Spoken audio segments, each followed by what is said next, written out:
And you're not, fill in the blank, you're not in the right relationship when you're with a narcissist. Yeah. So we're going to talk about kind of chunk this up a little bit because this Sure. is such a massive topic here. Yeah.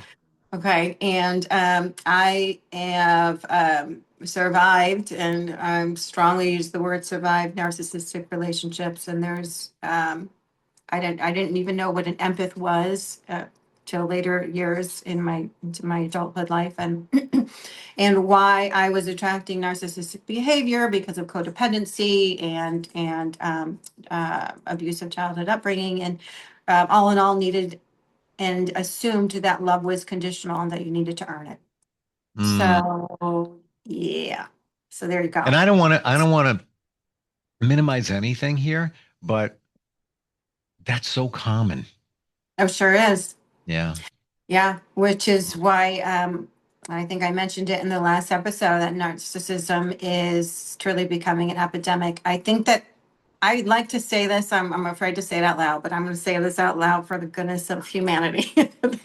I truly believe that it's hit its peak, and I see that we are coming into a very strong and fast healing stage and shift in our culture and our world for sure. I so agree with you. I can't even put it into words. Yeah. I believe at this point in time in our society that people are looking for something. They're this all the other things in their life aren't working, including meds. Nothing wrong with meds, Yeah. but it just there's something missing. And Sure. it's whatever that is, it's this healing from things, having realizations, getting a little Mhm. spiritual, getting a little Yeah. deep. Yeah. A lot of us look at it as like, oh, that's kind of woo woo. That's going to make a Yeah. difference or anything like that. It Hmm. does, and it will if you're Hmm. open to it. But I agree.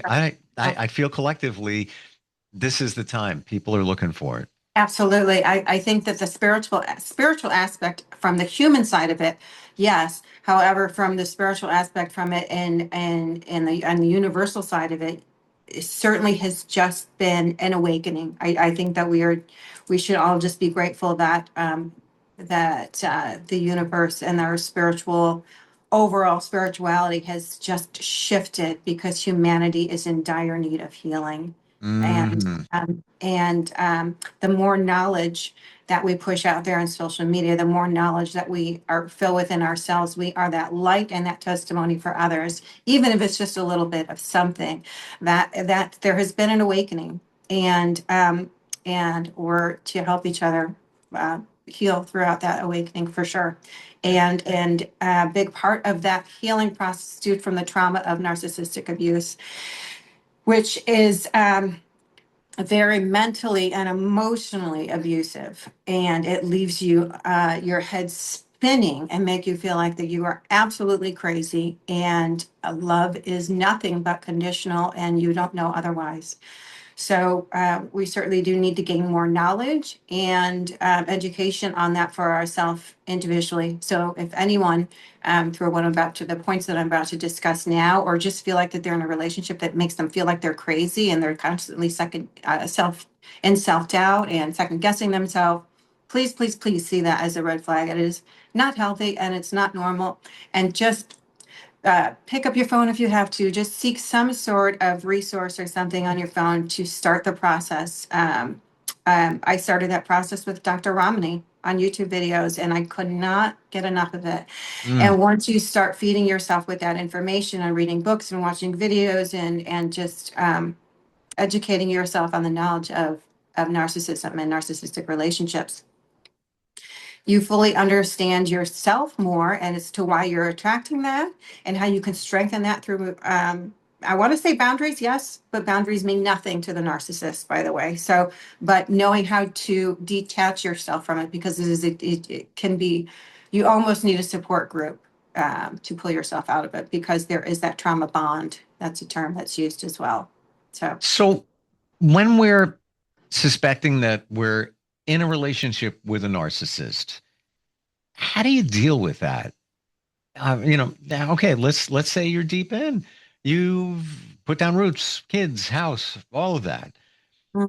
Is there, if it's a narcissist and you finally said, Oh, this is what I got going on here. Right. Is there a way to work with that? To work with that, yes. To work with them, no. And here's how I want to decipher the difference between the two. Hmm. Everybody has to do what they have to do. And I want to specify on that family piece that you were talking about. If you're in a marriage and you have a family and you have kids, just like any other abusive relationship, if there is physical abuse, please find a way to get out and separate yourself. Sure. If there are little bits and pieces throughout your day or throughout the week that are constantly undermining you, um, devaluing you and invalidating your feelings, and we'll go through some more of these points through and gaslighting you and making you, if you know your partner long enough, if you know them long enough to where you know, in order to keep the peace in the family, because here's the point I'm trying to make is that if you're in a marriage and you have a family and you have kids, I'm not saying as soon as you find out that this person's a narcissist, divorce them and hit the road, right, with the kids and all. But you really do have to play it very carefully. Everybody knows their circumstance, everybody knows their relationship, and everybody knows how to handle that, particularly to them, specifically for themselves. So it is a very sensitive topic for anyone in that particular situation. So they'll only that person is going to know how to handle that situation. So if it is absolutely deep and volatile and physical, yes. And if it's not even physical in a volatile sense, and if the kids are seeing, dad verbally on a daily basis or often abusing mom. Yeah, and these are things that divorce is necessary for the peace of everybody, including the kids, more so, right? Hmm. Um, so for the individual partner who is being abused, seek counseling, seek a way to guard yourself and protect your peace instead of antagonizing. I mean, I don't want to say antagonizing because that is a word actually that the narcissist will use on the victim, because they love any kind of reaction, and they will keep pushing and pecking Hmm. to make you pop and blow and then say, oh, look at you, you're the crazy one. And so that's one of their wonderful tactics that they like to do. Hmm. I was in a relationship way back in the day, Uh-huh. and she always wanted conflict and Mm-hmm. would and at all costs. And I'm chill. This is me. Um, It's like, yeah, we'll figure it out. We'll work it out. All good. yeah. And I believe that not, I know it came from childhood Mm-hmm. because her childhood was Yep. like that. Yeah. And I connected the dots, and that was the comfortable spot. Sure. Now add another layer, potentially narcissistic.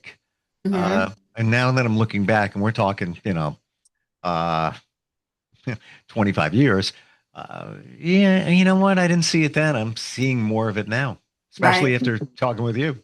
Yeah. Yeah. Mhm. Um, so there are 4 points, the core narcissistic traits with, did you see kind of like some grandiosity? And when I say grandiosity within the person, they felt like that they were bigger and better than everyone else. I'd have to say there's an element of that. Yeah, and probably so with what you said, and that she wanted an argument all the time. They're very reactive. They want any kind of attention, whether it's good or bad, right? It's kind of like the toddler.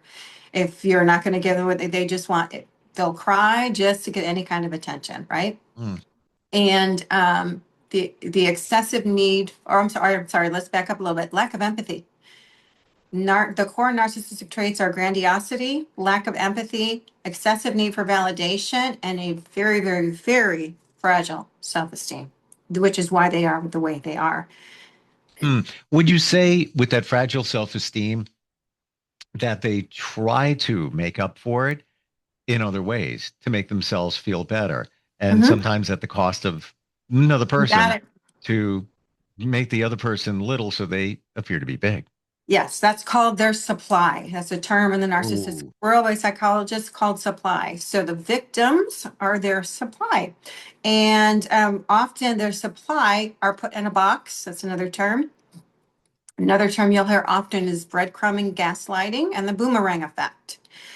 So with their supply are I'm just gonna call a spade. They're victims, and it's the people that they have in their life because they need constant and consistent adoration, validation. Am I good enough? Am I lovable?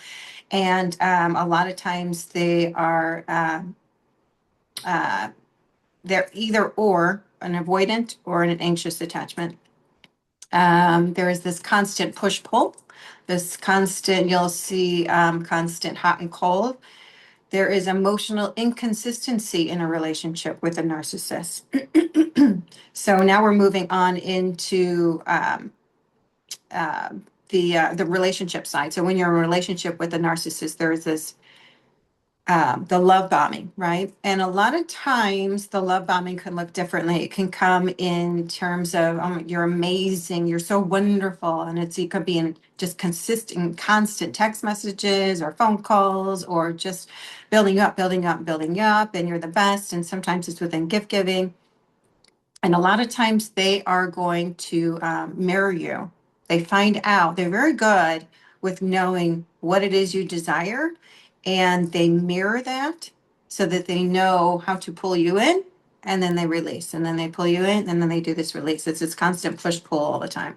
Mm. Uh, yep. Um, And I've heard this and your feedback on this. Well, thank you for the insight. You've done a little research. unfortunately, life, I've had to live it, but yes. a life of research. Um, I've often heard that the best way to deal with a narcissist is facts. Everything's a fact. You Mhm, present the facts to them. mhm. They Okay, might try to bend the truth here and there. Well, really? Well, I got the text here that says this, sure. and you sent it. Mhm.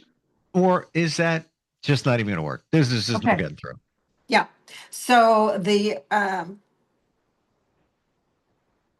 brilliant, I'll say it's brilliant because it truly is. They will literally hold the bloody knife in their hand and say that they didn't do it. So, for example, I've done that before where I've shown them, this is your text. It's got your name on it. If I took your name out, this shows your phone number. So it's right there in your text. You type this. I didn't edit it. I couldn't, blah, blah, blah, blah. They will look at you and say, you're absolutely crazy. Or that's your perception of it. And that's not what I meant. Or if you assert a boundary, um, Well, they that will. debunks that idea. Yes. Or if you say, you know what, that doesn't work for me. This is a boundary that I have, a boundary that's actually really controlling. So they'll completely flip it and they'll gaslight. Or if you're in a relationship with them, a solid relationship with somebody, and you certainly should know your whereabouts, and they should know your whereabouts, and so on and so forth, and what's going on your phone. Passwords should certainly be visible in a healthy relationship and open to each other, and you should be able to pick up your partner's phone without them questioning you or calling you controlling. Hmm. So all of those are would be gaslighting, stonewalling. If you ask where have you been, and they say none of your business, I don't need to tell you. You don't need to be so insecure. That's the stonewalling piece, and yeah, oftentimes you'll hear from in the narcissistic relationship if you're conveying your emotions to them and how you feel with them, or if something that they did upset you. You're so sensitive. You're so sensitive. Oh my goodness. So there's this constant invalidation of your feelings because they are never wrong, ever. They Mm. do not take accountability for their own actions, and they're actually twisting. They do a very good job at twisting words, twisting conversations, twisting situations and perceptions, even to the point that they're so good at it that you actually start to believe what they're telling you. We're out of time. I have to one final question here on this. Whoa. Um, once a narcissist, always a narcissist, or Yes. once a narcissist, once they've done some work, maybe got in touch with themselves, Mhm. maybe started figuring out who they really are, Mhm. that those traits may very much minimize or no. Unfortunately, once a narcissist, always a narcissist. And the reason for that is because they don't feel that they're ever wrong. They feel that they're actually a good person. And there are some psychological pieces to the function of their brain. And there's also a term called the blind spot. that often they have said something, you refer back to them that they said something, and it's completely not in their memory bank, and they say they've never said that. So they truly believe they are a very good person. There is never anything wrong with them, which is why it's very difficult to diagnose. And a lot of psychiatrists will not take on a narcissist because they will not even step in the door to say there's something wrong with them. If a person says, I think I might be a narcissist, they're not a narcissist. You know what, Tiffany, I wish you did research for this podcast. I mean, it's really, oh my gosh. I think Fascinating subject. that could be your niche, Yeah. in terms of coaching somebody through a narcissistic situation. Sure. This is a piece of what you offer. How do we find you?